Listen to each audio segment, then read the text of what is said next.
റംദാൻ കരീം. അപ്പോൾ നമ്മുടെ ആദ്യത്തെ നോമ്പ് അങ്ങനെ കഴിഞ്ഞു അല്ലേ. അപ്പോൾ ആദ്യത്തെ നോമ്പിന് എന്തൊക്കെ പ്രിപ്പയർ ചെയ്തു എന്നുള്ളൊരു ചെറിയ വ്ളോഗാണ്. കുക്കിംഗ് മാത്രമേ ഉള്ളൂ, വേറെ ഒന്നുമില്ല ഇതിൽ.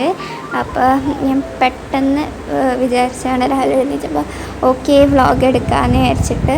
ഇപ്പോൾ വ്ളോഗും വീഡിയോസൊന്നും എടുക്കാൻ പറ്റുന്നില്ല, എക്സാം നടന്നുകൊണ്ടിരിക്കുകയാണ്. അപ്പോൾ ഇങ്ങനൊരു ഗ്യാപ്പ് കിട്ടിയപ്പോൾ എടുക്കാമെന്ന് വിചാരിച്ചു. അപ്പോൾ ഞാൻ നേരത്തെ കുറച്ച് നേരത്തെ വന്നിട്ട് ബീഫും ചിക്കനും സമോസ ഷീറ്റൊക്കെ എടുത്ത് ഫ്രീസറിൽ നിന്ന് എടുത്ത് വെച്ചിട്ടുണ്ടായി. അപ്പോൾ അതൊക്കെ ഒന്ന് കഴുകി വൃത്തിയാക്കി മാറ്റി വെക്കുകയാണ്. പിന്നെ ബീഫിലോട്ട് കുറച്ച് വിനേഗർ ഒഴിച്ച് കൊടുക്കുന്നുണ്ട്. അത് രണ്ടായിട്ടാണ് സെപ്പറേറ്റ് ചെയ്യണം. നമുക്ക് ആദ്യത്തെ കുറച്ച് നോമ്പിനൊക്കെ ഇതുപോലെ വെറൈറ്റിയും കുറേ സ്നാക്കൊക്കെ ഉണ്ടാക്കാൻ ഭയങ്കര ഇഷ്ടമായിരിക്കും. പിന്നെ ഒരു 10-15 നോമ്പ് കഴിയുമ്പോഴേക്കും നമുക്ക് മടിയാവും, എന്തെങ്കിലും തട്ടിക്കൂട്ട് ഉണ്ടാക്കലൊക്കെ ആയിരിക്കും. അപ്പോൾ ഇന്ന് ഫസ്റ്റ് നോമ്പിൻ്റെ ഇതിൽ നമ്മൾ ആ വിശപ്പിലിരിക്കുമ്പോൾ നമുക്ക് ഓരോന്നങ്ങനെ തിന്നാൻ തോന്നില്ല. അപ്പം സ്ഥിരമായിട്ട് നമ്മൾ ഉണ്ടാക്കണം കട്ട്ലേറ്റ് സമൂസയാണ് ഇന്ന് ഉണ്ടാക്കണത്. വേറെ വെജിറ്റബിൾസൊന്നും നമ്മൾ വാങ്ങിയിട്ടുണ്ടായില്ല. റംദാൻ ഷോപ്പിങ്ങിന് പോകാൻ ടൈം കിട്ടിയില്ല. ഈ പറഞ്ഞ പോലെ എക്സാമൊക്കെ ആയതുകൊണ്ട് എല്ലാവരും ബിസി ആയിരുന്നു. അപ്പോൾ ഇനി നെക്സ്റ്റ് വീക്ക് പോകണം. അപ്പോൾ ഇപ്പോൾ നമുക്കുള്ള വെജിറ്റബിൾസൊക്കെ വെച്ച് അഡ്ജസ്റ്റ് ആക്കാം കേട്ടോ. അതുകൊണ്ട് വെറൈറ്റി ഒന്നുമല്ല. അപ്പോൾ കട്ട്ലേറ്റിനായിട്ട് ഞാനിവിടെ 2 വലിയ ഉരുളക്കിഴങ്ങും പിന്നെ ആവശ്യമുള്ള ചിക്കനും കൂടി ഇട്ടിട്ട് ബോൺലെസ് പീസ് കുക്കറിൽ ആവശ്യമായിട്ടുള്ള ഉപ്പിട്ടിട്ട് വേവിക്കുന്നുണ്ട്. കട്ട്ലേറ്റിൻ്റെ റെസിപ്പി ഞാൻ കാണിക്കാം കേട്ടോ. ഇനി നമ്മുടെ സവാള അരിഞ്ഞെടുക്കാം. ഇതൊക്കെ ഒരു അടിപൊളി പണിയാണല്ലോ. അപ്പോൾ കട്ട്ലേറ്റിന് ഇതുപോലെ ഇങ്ങനെയാണ് അരിയേണ്ടത്. നമ്മുടെ സമൂസയ്ക്ക് കുനുകുനാനായിട്ടാണ് അരിയണത്. അങ്ങനെ കുക്കറിൻ്റെ വിസിൽ വന്നൊരു 3 വിസിലൊക്കെ മതിയാവും. പിന്നെ ഈ കട്ട്ലേറ്റിൻ്റെ ഫില്ലിങ്ങിനായിട്ട് കുറച്ച് ഓയിൽ ഒഴിച്ചിട്ട് നമുക്ക് അതിലോട്ട് സവാള ഇട്ട് നല്ലോണം വഴറ്റി കൊടുക്കുക. നല്ലോണം സവാളയൊക്കെ വാടി വന്നോട്ടെ. അപ്പോൾ ഇതാ വഴറ്റി കൊടുക്കുകയാണ്. പിന്നെ നിങ്ങളുടെ നോമ്പൊക്കെ എങ്ങനെ ഉണ്ടായി? നമുക്ക് ഇനി എക്സാമൊക്കെ കഴിയുമ്പോൾ നോമ്പിന് വെച്ച് അടിപൊളി റെസിപ്പീസൊക്കെ ആയിട്ട് വരാം. ഇപ്പം ഇതൊക്കെ വെച്ചൊന്ന് അഡ്ജസ്റ്റ് ആക്കാം. അപ്പോൾ നമ്മുടെ സവാള, പച്ചമുളക് പിന്നെ ജിഞ്ചർ ഗാർലിക് പേസ്റ്റ് ഉണ്ടെങ്കിൽ അതെന്തായാലും ചേർത്തോ. ഞാൻ ഇടാൻ മറന്നുപോയി. അപ്പോൾ അത് നല്ലോണം വാടി വന്ന് കഴിയുമ്പോൾ അതിലോട്ട് മല്ലിപ്പൊടി, കുരുമുളക് പൊടി, മുളക് പൊടി, ചിക്കൻ മസാല അല്ലെങ്കിൽ ഗരം മസാല ഇത്ര ഇട്ട് നല്ലോണം മിക്സ് ചെയ്യുക. കുറച്ചധികം മസാല ഇട്ടോ, നല്ല ടേസ്റ്റ് ആയിരിക്കും. അപ്പോൾ ഇത്ര ഇട്ട് നല്ലോണം മിക്സ് ചെയ്ത് ആവശ്യമായിട്ടുള്ള ഉപ്പും കൂടി ചേർത്ത് കൊടുക്കുക. നല്ലോണം മസാലയുടെ പച്ചമണമൊക്കെ വാടി വേണം. അപ്പോഴേക്കും നമ്മുടെ ചിക്കൻ ഉരുളക്കിഴങ്ങൊക്കെ വെന്തിട്ടുണ്ട്. അപ്പോൾ ആ ചിക്കൻ്റെ പീസ് മാത്രം നമുക്ക് എടുത്ത് മാറ്റിയിട്ട് അതിൻ്റെ എല്ലൊക്കെ കളഞ്ഞിട്ട് നമുക്ക് മിക്സിയിൽ ഇട്ടൊന്ന് ജസ്റ്റ് ആയിട്ടൊന്ന് ഷ്രെഡ് ചെയ്തെടുക്കാം. കൈയും കൊണ്ട് വേണമെങ്കിൽ ഷ്രെഡ് ചെയ്തെടുത്താൽ മതി. പക്ഷെ ഞാൻ മിക്സിയിലിട്ട് ഷ്രെഡാണ് ചെയ്യുന്നത്. പിന്നെ കുറച്ച് ബീഫ് ഞാൻ ഫ്രൈ ആക്കാമെന്ന് വിചാരിച്ചു. അപ്പോൾ അതിനായിട്ട് മുളക് പൊടി, കുരുമുളക് പൊടി, മല്ലിപ്പൊടി, ആവശ്യമായിട്ടുള്ള ഉപ്പ്, ഗരം മസാല, കുറച്ച് വെളിച്ചെണ്ണ, ഇതൊക്കെ നമ്മുടെ നോർമൽ മസാല അതൊക്കെ ഇട്ടിട്ടാണ് കുക്ക് ചെയ്യുന്നത്. അപ്പോൾ അതും നമ്മൾ വിസിലേറ്റാൻ വേണ്ടി വെച്ചിട്ടുണ്ട്. ഇനി ഇതാ നമ്മുടെ ചിക്കൻ ഇതുപോലെ ഷ്രെഡ് ചെയ്തെടുത്തിട്ടുണ്ട്. ഇനി നമുക്കതാ കട്ട്ലേറ്റിൻ്റെ മിക്സറിലോട്ട് ഇട്ടിട്ട് ഒരാഴ്ച നല്ലോണം കുക്ക് ചെയ്യുക. പിന്നെ ഉപ്പ് ചേർക്കുമ്പോൾ കുറച്ചുകൂടി എക്സ്ട്രാ ഉപ്പ് ചേർത്തോ, കാരണം നമ്മുടെ പൊട്ടറ്റോക്ക് അത്ര ഉപ്പുണ്ടാവില്ല. അപ്പം മിക്സ് ചെയ്ത് വരുമ്പോൾ അധികം ഉപ്പുണ്ടാവില്ല. ഞാൻ ഉണ്ടാക്കി വന്നപ്പോൾ ഉപ്പ് കുറച്ച് കുറഞ്ഞു, അത് ഞാൻ പറഞ്ഞത്. കുറച്ച് ഉപ്പ് എക്സ്ട്രാ ചേർത്ത് നോക്കിക്കോട്ടെ. അപ്പോൾ അതും ഉപ്പും കൂടി ഇട്ടിട്ട് നല്ലോണം മിക്സ് ചെയ്ത് കൊടുക്കുക. എന്നിട്ട് നല്ലോണം മിക്സ് നമുക്ക് സെറ്റായിന്ന് മനസ്സിലാവില്ല കാണുമ്പോൾ.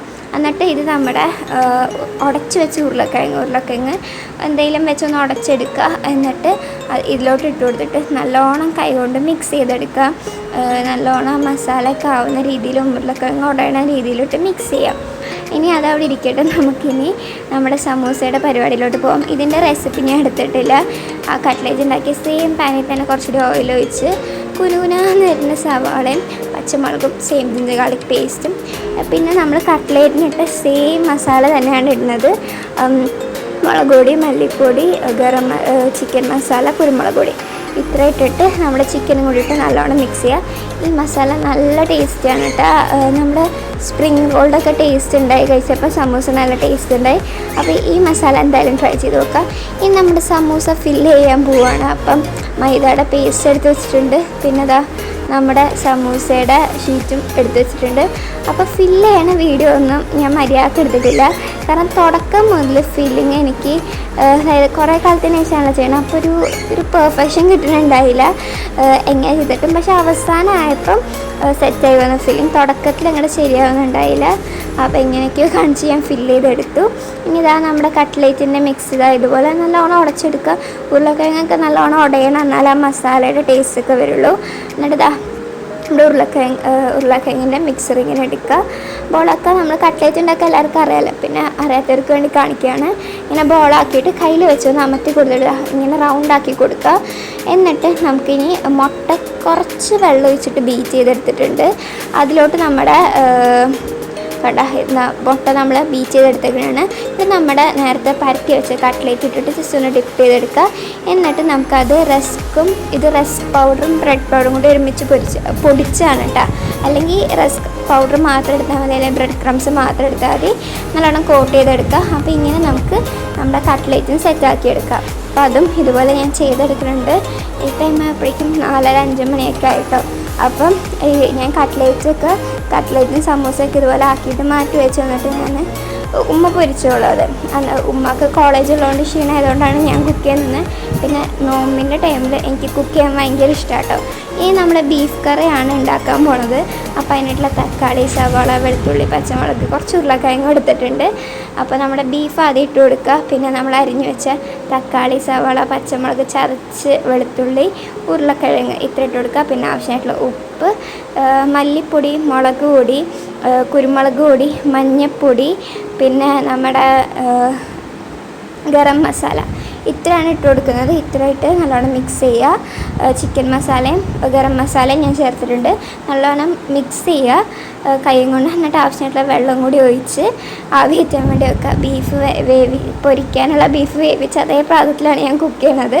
ഇനി ഇതാ നമ്മുടെ നാരങ്ങ ഉണ്ടാക്കുക. അതിൻ്റെ ഇടയിൽ കൂടെ നല്ല കട്ടി ഉണ്ടായി നാരങ്ങയ്ക്ക്. അപ്പോൾ ഒരു ഫ്ലേവർ ഇല്ലാത്ത നാരങ്ങയായിരുന്നു കേട്ടോ. അപ്പോൾ അത് കയ്യിൽ തെറിച്ച് പിന്നെ ഇതാ കുറച്ചായപ്പോൾ ഉമ്മ വന്നതാ പൊരിക്കുന്നുണ്ട് സംഭവങ്ങൾ. അപ്പോൾ ഇതൊക്കെയായിരുന്നു നമ്മുടെ നോമ്പിന് ഉണ്ടായത്. ഞാൻ നോമ്പ് തുറക്കുന്ന വീഡിയോ ഒന്നും എടുത്തിട്ടില്ല. നമ്മുടെ ഫ്രൂട്ട്സും എല്ലാം അങ്ങനെ ഉണ്ടായി. പിന്നെ ഇതെൻ്റെ ഒരു തട്ടിക്കൂട്ട് ഷേക്കുമാണ്. അപ്പം നല്ല രീതിയിൽ അൽഹംദുലില്ലാഹ് നോമ്പ് പോയി.